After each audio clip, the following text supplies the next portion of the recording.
طبعا كل شويه يظهر لنا على التيك توك والريلز على الفيسبوك فيديوهات لغسالات فيها فرشة غسيل أحذية، طبعا منتجات صينية وأجنبية.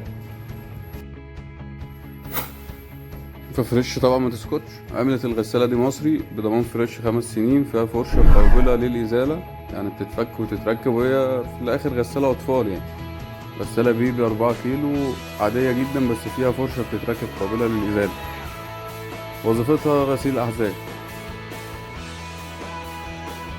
للطلبة للكليات والمدارس، اللي عنده طفل بيلبس كوتشي، الشتا اللي جاي ده طبعا الأوساخ وما إلى ذلك.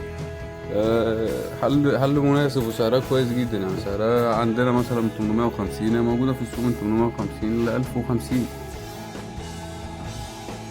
فسعرها كويس كقيمة مقابل سعر. طبعا مقارنة بين المنتجات الصينية ملهاش ضمان فعلي في مصر، وما نعرفوش مين اللي بيجيبها، يعني بتبقى تجار مستوردة لحسابهم الشخصي ويرجعوا يبيعوها لأفراد.